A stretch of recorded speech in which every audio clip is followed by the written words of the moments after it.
eye gate.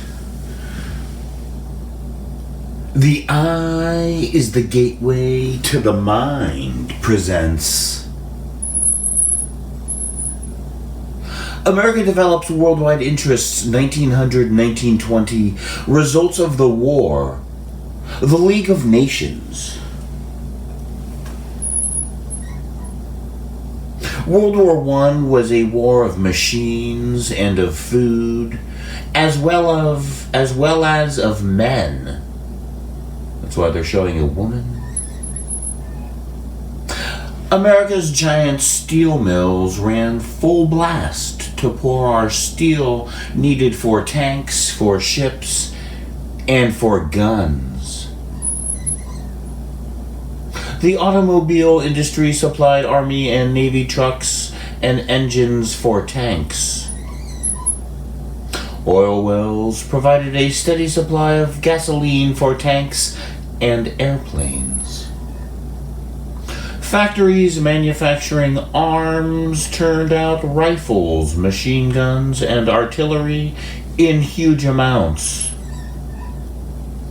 After we entered the war, our farmers bought tractors and new machines to help increase the production of food. Our farmers not only grew enough food for the people of the United States, but a surplus in addition. When the war ended, President Wilson went to Europe to head the American Treaty Commission. The people of Europe regarded him as the leader who would bring peace to a war-weary world. At the peace table, the president faced the hard fact that war creates suspicion, hatred, and a desire for revenge. The treaty drawn up after the end of the war, called the Versailles Treaty, remade the map of Europe. Austria-Hungary was divided into small, separate nations. Seemed very easy to make them Austria and then Hungary. Germany was forced to return to France the rich provinces of Alsace and Lorraine, which she had taken in 1871. Oh, had she? Poland was formed from former Polish possessions restored by Russia, Austria, and Prussia. Due partly to the leadership of Thomas Masaryk, the treaty makers formed a new nation, Czechoslovakia.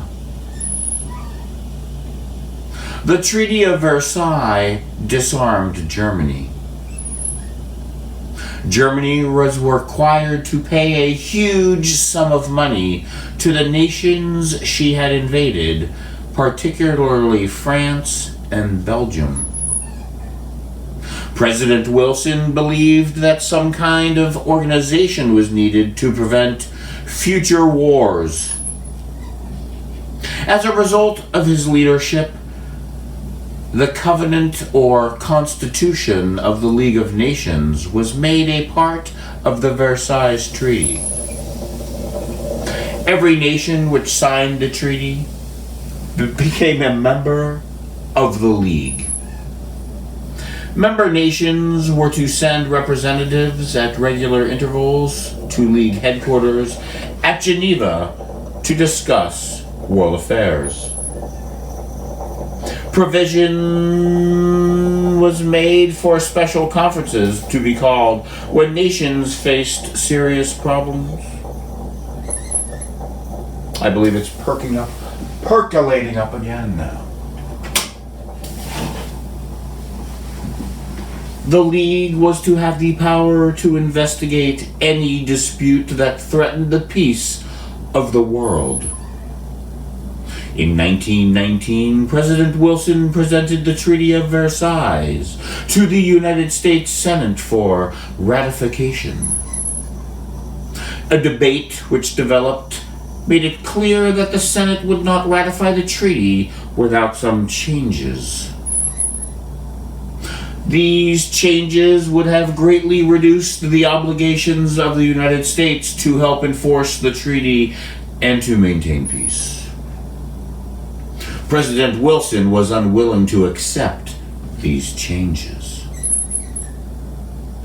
He started on a tour of the country to appeal to the people to support him.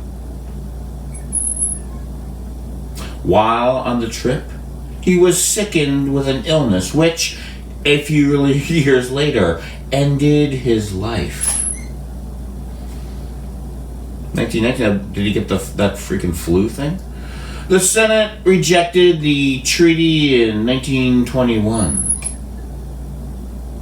Later, President Harding concluded separate peace treaties with Germany and Australia.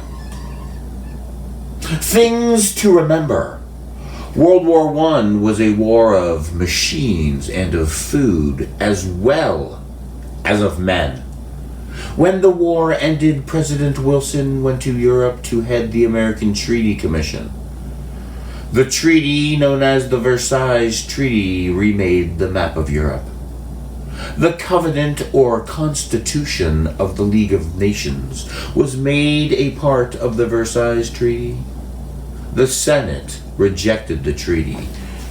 In 1921, The End, produced by Gatehouse Incorporated, Jamaica 35, New York.